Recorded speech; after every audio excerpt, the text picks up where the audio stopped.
Olá, pessoal! Professora Ana Zadra continuando com vocês o estudo do direito constitucional. E agora, nessa aula, a gente vai começar tratando sobre súmula vinculante. O que é a súmula vinculante? Quando a gente falou do CNJ, a gente falou do 103B, agora a gente fala do 103A, que foi também criada pela Emenda Constitucional 45 e trouxe pra gente a possibilidade do STF resolver algumas interpretações ou resolver algumas questões que são objeto de discussão, de debate, em que os tribunais têm opiniões divergentes. Para que isso? Para que surge a súmula vinculante? Ela surge para tentar desafogar, de certa forma, os tribunais. Por quê? Porque a partir do momento em que o Supremo ele edita uma súmula vinculante, aquela decisão, aquela súmula, ela vai ter efeito vinculante em relação a todos os outros órgãos do Poder Judiciário e também com relação à administração pública direta e indireta na esfera federal, estadual e municipal. Então, para com aquela questão, a gente tem dúvidas sobre uma determinada, a interpretação de determinada norma. Então, vamos pegar até o exemplo da súmula vinculante do precatório. Honorários advocatícios, ele é verba alimentar? Uns tribunais falavam que sim, outros que não, e aquilo acaba subindo para o STF. Para evitar isso, para tentar resolver e reduzir o número de recursos e de processos, a súmula vinculante foi criada. E aí o que dispõe? O Supremo Tribunal Federal poderá, de ofício ou por provocação, mediante decisão de 2/3 dos seus membros, e aqui eu tô ressaltando isso, são 2/3 de todos os ministros do Supremo. Se eu tenho 11 ministros no Supremo, 2/3 dos 11, faz essa conta aí. Após reiteradas decisões sobre matéria constitucional, aprovar súmula que, a partir de sua publicação na imprensa oficial, terá efeito vinculante em relação aos demais órgãos do Poder Judiciário e à administração pública direta e indireta, nas esferas federal, estadual e municipal, bem como proceder à sua revisão ou cancelamento na forma estabelecida em lei. Gente, não vincula o legislativo, vincula judiciário e os demais órgãos do poder executivo e os demais órgãos do poder judiciário. Por que eu estou ressaltando isso? Porque tem uma súmula vinculante, mas o Congresso vai lá e edita uma lei completamente contrária àquela súmula vinculante. Ele pode, tá? Mesma coisa que a gente vai ver das decisões no controle concentrado. Outra coisa, não vincula o próprio STF, tá? O próprio STF não está vinculado, beleza? Porque aqui deixa bem claro, ó, demais órgãos do Poder Judiciário. Além disso, o objetivo da súmula vinculante: validade, a interpretação e a eficácia de normas, acerca das quais haja controvérsia atual entre órgãos judiciários ou entre esses e a administração pública, que acarrete grave insegurança jurídica e relevante multiplicação de processos sobre questões idênticas. Então, o parágrafo primeiro vem simplesmente resolver ou traduzir aquilo que eu disse para vocês no começo, do porquê da súmula vinculante. Tá, como que começa esse processo? Qualquer pessoa pode pedir a edição de uma súmula vinculante? Não. Quem que pode pedir a edição de uma súmula vinculante? Os mesmos legitimados para propor a DIN. Quem são eles? São os legitimados do artigo 103. Presidente da República. Eu vou grifar aqui, a gente vai falar de controle de constitucionalidade, mas eu vou grifar aqui toda vez, tá? Mesa do Senado, não é o senador, tá? mesa da Câmara, mesa da Assembleia Legislativa. Peraí, desculpa, aqui tá repetido. Mesa da Assembleia Legislativa, mesa, ou da Câmara Legislativa do Distrito Federal.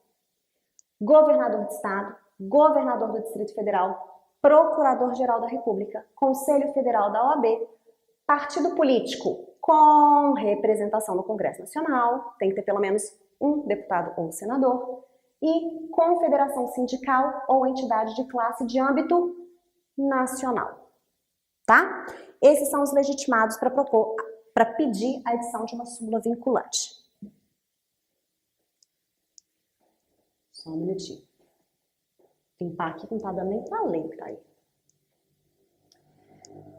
O que acontece com ato administrativo ou decisão judicial contrária à súmula vinculante? Cabe reclamação.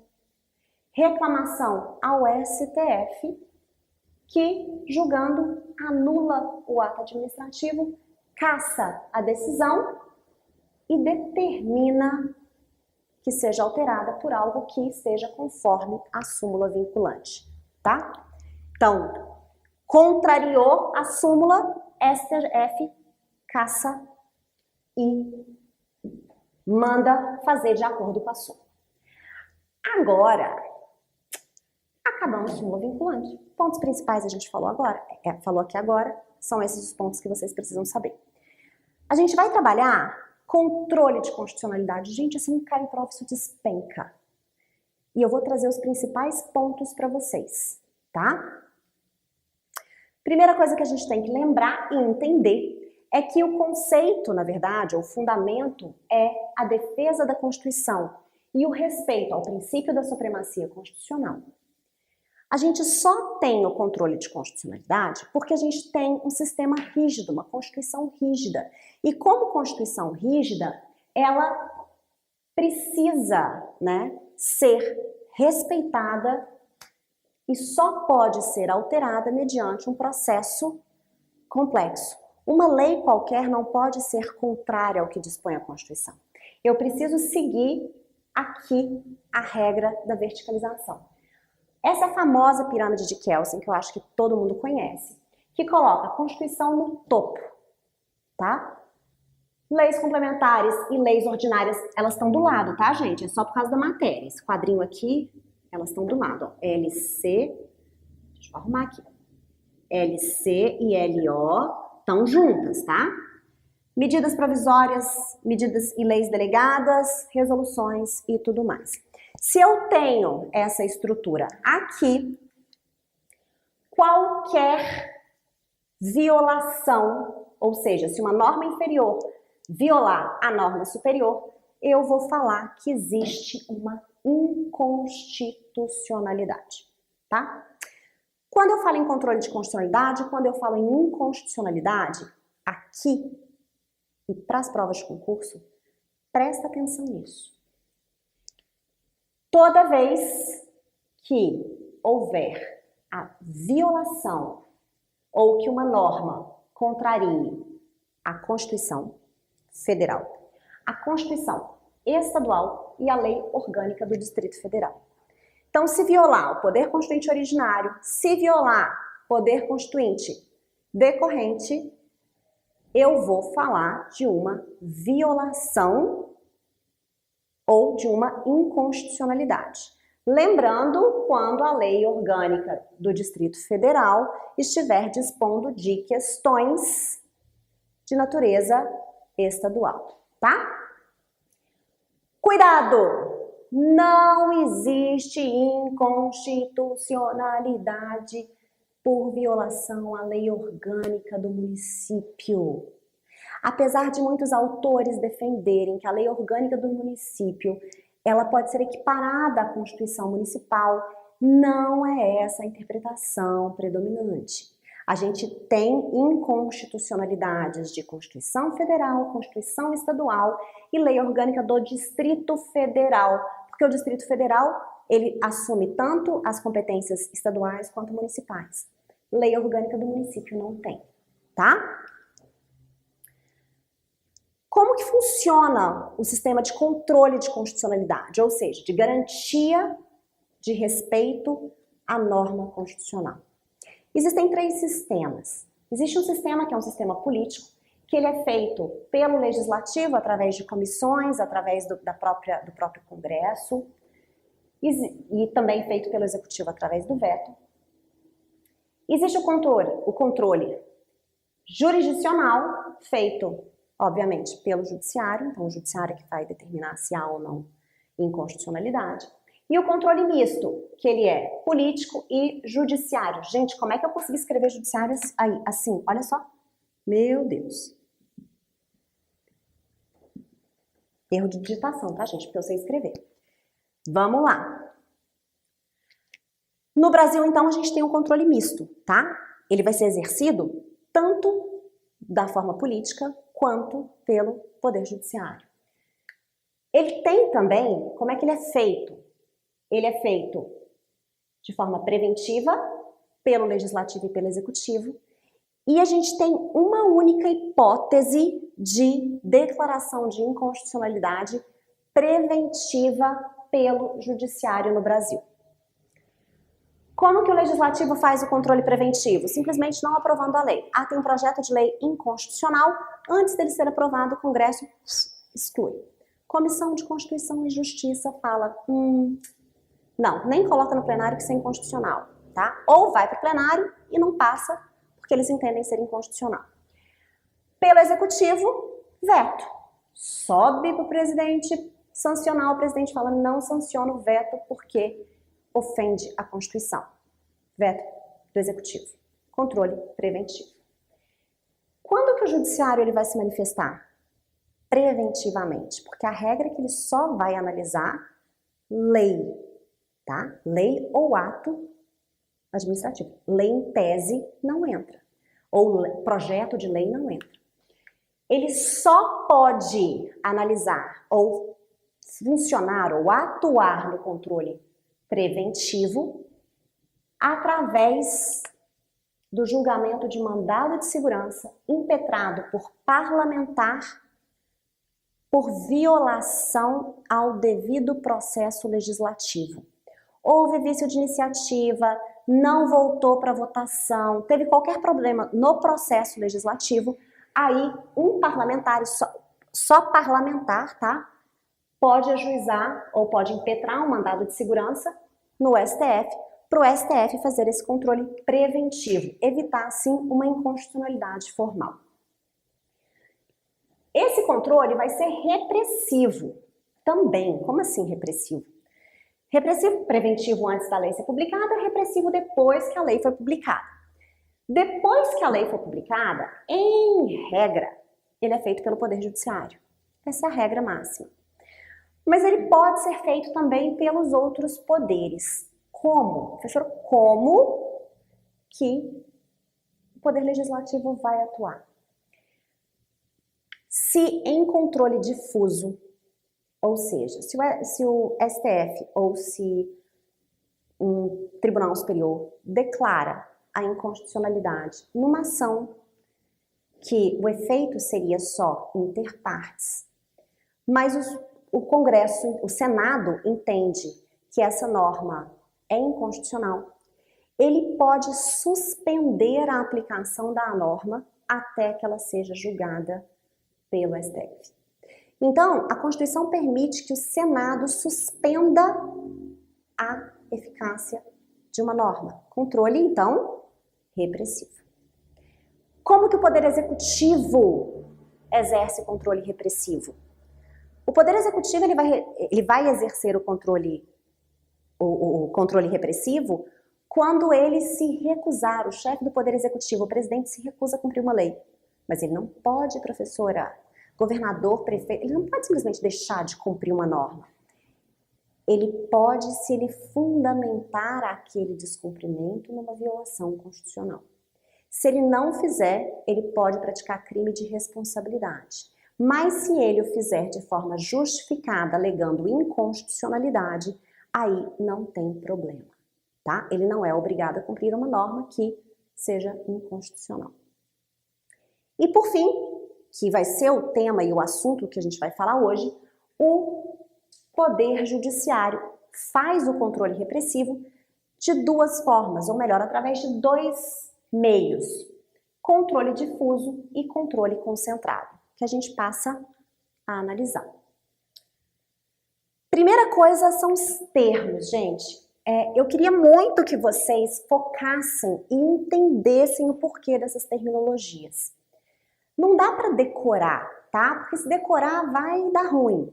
Então, presta atenção aqui. Quando eu falo do controle concentrado, que também vai ser chamado de controle abstrato ou por via direta, eu me refiro ao controle feito pelo STF de uma lei em abstrato. Eu não estou analisando um caso específico, tá? Eu não estou analisando o caso da Ana, eu estou analisando a lei. Então ele é abstrato. Eu não personifico em ninguém aquele litígio. Tá lá no abstrato? Beleza, entendido o abstrato. Tá, por que concentrado? Porque todo o controle que vai gerar uma decisão oponível a todos no Estado brasileiro, ele se concentra no STF. É só o STF que vai exercer esse controle abstrato de constitucionalidade. E por que por via direta? Porque o objeto da ação é a inconstitucionalidade da norma. A discussão sobre constitucionalidade ou não é algo secundário, é algo primário, é o objeto, é a via direta. O meu primeiro argumento é a inconstitucionalidade da norma. Eu entro com uma DIN, com uma DO, com uma DC, com uma DPF, discutindo ali, ó, a lei. Ó, essa lei é inconstitucional. Eu não falo, Zezinho caiu no morro e... Não. Aquela lei é inconstitucional. Tá? Somente o Supremo Tribunal Federal pode declarar. A outra forma, que é o chamado difuso, aberto, concentrado, difuso, aberto, concreto e por via de exceção, ele é aquele que a gente, ou que qualquer juiz ou tribunal vai poder declarar ao analisar ações específicas. Como assim? Eu quero muito, deixa eu dar um exemplo aqui. Tá. Foi publicada uma lei e essa lei fala que pessoas abaixo de 1,70 m não podem dirigir carros SUV, tá? Simplesmente a lei diz isso. A lei não tem nem pé nem cabeça, a lei ofende o princípio da igualdade, a lei é uma coisa. Mas eu não tenho legitimidade, eu quero comprar um SUV. Eu chego na loja, não consigo comprar. E aí eu entro com uma ação para exigir que a loja me venda o carro. E a loja fala, não vou te vender, não vou. Como você não vai me vender? Não vou te vender. Não vou te vender porque tem essa lei. E aí eu pego esse argumento deles, ajuizo a ação e falo, olha, essa lei é inconstitucional, eu quero que me venda o carro. Beleza. O juiz vai pegar, vai analisar e ele vai falar, opa, nossa, que lei mais estranha, essa lei é inconstitucional. E ele vai declarar, e na sentença ele vai falar, venda o carro para Ana, essa lei é inconstitucional. Eu afasto a aplicação da norma, eu afasto a aplicação da lei porque ela é inconstitucional e você vai vender para Ana. Então, ele está analisando o meu caso concreto. Por que é por via de exceção? A inconstitucionalidade foi o meu primeiro pedido? Eu cheguei lá e falei assim, ó juiz, declara que é inconstitucional essa lei? Não. O que eu falei? Eu falei, juiz, manda ele me vender o carro, porque esse argumento que ele está usando é inconstitucional. A inconstitucionalidade, ela entra como fundamento para eu conseguir o que eu quero, tá? Além disso, eu vou falar que ele é difuso e aberto, por quê? Porque o que é uma coisa difusa? É uma coisa que se espalha, é uma coisa que eu acho que o melhor termo é esse, né? Que se irradia. E aqui, todo juiz e tribunal pode reconhecer a inconstitucionalidade. Eu não exijo, né? Eu não tenho um órgão específico. Qualquer um pode declarar a inconstitucionalidade. Qualquer órgão, né? Qualquer juiz ou tribunal.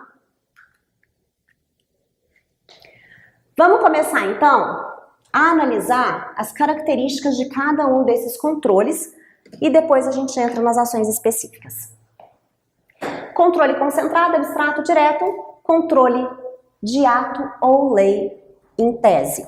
Por que lei em tese? Não pode ser um caso concreto, tá? Não pode ser uma hipótese específica. Lei em tese. Norma geral, abstrato, ponível a todos. O que mais pega em concurso, gente? Quais são os efeitos? Efeitos erga omnes e efeitos ex nunc, possibilidade de modulação dos efeitos da sentença, tá? Na verdade, a gente vai ler ali o artigo, depois a gente vai discutir um pouquinho sobre esse efeito ex nunc aqui, porque tem um grande debate sobre a natureza, se ele seria ex tunc, ou seja, retroage e a gente modula, que é o meu entendimento, tá? Ou se ele é ex nunc, ou seja, ele não retroage e, se for o caso, a gente faz toda a modulação. Por que essa discussão? Porque quando o Supremo declara que uma norma em abstrato é inconstitucional, ele está falando que ela tem um vício de nascimento. E aí, nesse sentido, ela seria nula, né? Aí que está o debate, mas a gente já chega lá de novo. Competência para o controle concentrado exclusiva do STF e ações de controle concentrado, quais são elas? ADIM, ADC, ADO e ADPF.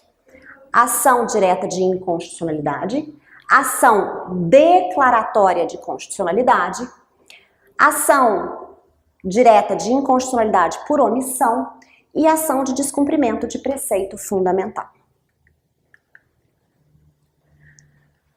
Controle difuso. Características, ou melhor, já vamos para os efeitos diretos. Efeito concreto, para o caso específico, interpartes e ex tunc. Apesar da lei que regulamenta as ADIMs e ADPF falar de modulação só para o controle concentrado, existe o entendimento que sim, se pode fazer a modulação dos efeitos da sentença também para o controle difuso, tá? Competência, qualquer juízo ou tribunal. Só presta bastante atenção. Qualquer juiz pode declarar. Chegou no tribunal, eu preciso respeitar a regra do full bench ou reserva de plenário. Uma Câmara não pode declarar inconstitucionalidade. Tem discussão de inconstitucionalidade, tem que ir para o plenário. Tá bom, pessoal? Vou começar a falar agora, né? A gente vai começar com a DO, e aí eu trouxe aqui alguns tipos de inconstitucionalidade. Como que a gente vai falar? Espécies de inconstitucionalidade, eles também gostam disso. Inconstitucionalidade por ação, eu tenho uma lei contrária à Constituição, ou eu tenho um ato contrário à Constituição. As normas devem respeitar a verticalidade. E existem dois tipos de inconstitucionalidade por ação. Inconstitucionalidade material, o conteúdo da norma contraria a Constituição, ou inconstitucionalidade formal, o processo contraria a Constituição, tá? O processo legislativo, o processo de aprovação. Isso é inconstitucionalidade formal. Vício em qualquer um dos dois, seja conteúdo ou forma procedimental, inconstitucionalidade. E a gente tem a inconstitucionalidade por omissão. O que é a inconstitucionalidade por omissão? Vocês devem lembrar das famosas normas constitucionais de eficácia limitada. O que são as normas constitucionais de eficácia limitada? São aquelas normas que precisam de uma norma infraconstitucional regulamentadora para que ela tenha eficácia.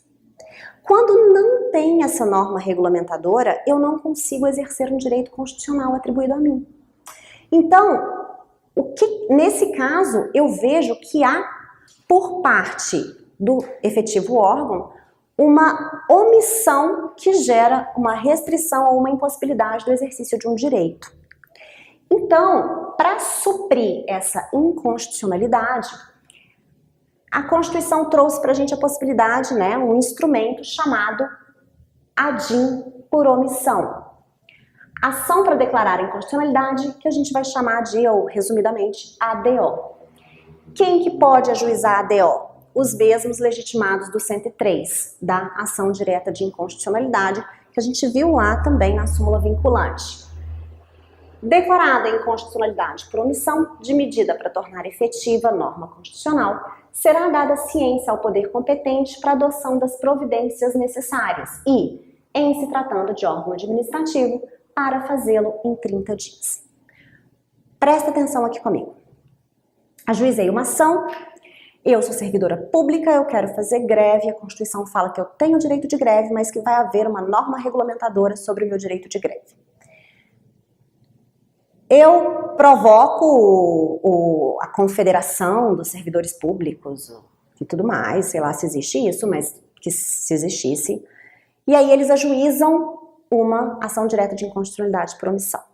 O Supremo analisa, julga procedente, fala que efetivamente há uma omissão, e aí ele manda o Congresso criar a norma, tá? Tem prazo? Não. Se eu estiver falando do Poder Legislativo, a gente não pode ter esse choque. Então, eu não tenho essa obrigação. A única possibilidade de prazo, de imposição de prazo, é quando for órgão administrativo. O órgão administrativo precisa criar uma norma, ou precisa regulamentar as férias dos servidores, né? Sei lá, o tribunal precisa regulamentar as férias do servidor e ele não regulamenta, alguma coisa do tipo. Aí sim eu dou um prazo para ele regulamentar, 30 dias. Caso contrário, eu não tenho esse prazo, tá? Poder Legislativo não tem prazo. A lei que vai reger e que vai regulamentar tanto a ADIM, quanto a DO, quanto a ADC, é a Lei 9968 de 99. E os efeitos da ADO vêm introduzidos no artigo 12H. Declarada a inconstitucionalidade por omissão, com observância do disposto no artigo 22, será dada ciência ao poder competente para a adoção das providências necessárias, sem prazo. Parágrafo 1º. Em caso de omissão imputável a órgão administrativo, mesma redação dada aqui, né? As providências deverão ser adotadas no prazo de 30 dias, mesma coisa, ou em prazo razoável a ser estipulado excepcionalmente pelo tribunal, tendo em vista as circunstâncias específicas do caso e o interesse público envolvido. O que a lei trouxe? A lei trouxe a possibilidade desse prazo ser ampliado, tá? Ou ser reduzido. Aí muita gente fala assim, professora, mas o mandado de injunção é a mesma coisa? Não. O mandado de injunção, ele não tem eficácia erga omnes. Porque aqui o Supremo fala, ó, vai lá e legisla para todo mundo. No mandado de injunção, ele vai mandar e vai dar o efeito ou vai mandar que se aplique uma outra norma para mim, só diz respeito a mim, tá? Então, a regulamentação é diferente, aqui eu declaro a mora, aqui eu vou obter uma decisão para utilizar, para exercer aquele direito no meu caso concreto. A minha decisão declara aqui, e no mandado de injunção ele declara e manda aplicar. No caso do servidor público, ele mandou aplicar a norma que se aplica ao servidor privado, tá? Erga omnes inter partes. Legitimados do 103, aqui todo mundo que tiver sido ofendido. A ação é objetiva, aqui subjetiva. Tutela provisória na ADIM, existe a possibilidade de medida cautelar, a de intromissão, e no mandado de injunção, não. Vamos então falar sobre a nossa famosa ADIM. Já falamos de ADO, pontos centrais ditos. Vamos falar de ADIM rapidinho. ADC e ADPF, tá? De novo, gente, eu vou focar nos principais pontos. A gente não tem tempo de falar todas as peculiaridades de cada uma delas. Objeto da ADIM: lei e ato normativo federal, estadual e distrital. Município não entra. Lei municipal não entra. Tá bom? Não esqueçam disso. E, atenção, distrital somente nas competências estaduais. E todos os atos devem ser editados após a Constituição de 88. A gente não faz análise em ADIM de lei anterior à promulgação da Constituição. Quem que pode julgar ADIM? Só o Supremo Tribunal Federal. Maioria absoluta para julgar a inconstitucionalidade tem que ser no plenário, obedecendo a regra do full bench da reserva de plenário, e número de 6 ministros, ou seja, maioria absoluta, 6 ministros devem ser favoráveis àquela declaração. Quem são os legitimados ativos? Famosos do 103, que a gente vai ver agora, e colorido. Vocês vão entender por quê. Presidente da República, mesa do Senado, mesa da Câmara dos Deputados, mesa da Assembleia Legislativa ou da Câmara Legislativa do Distrito Federal, governador de Estado ou do Distrito Federal, Procurador-Geral da República, Conselho Federal da OAB, partido político com representação no Congresso Nacional e confederação sindical ou entidade de classe de âmbito nacional. Por que tem corzinhas diferentes aqui? Não é à toa, né? Só porque eu queria achar bonito ali, não. Gente, existem 2 tipos de legitimados: legitimados universais e legitimados especiais.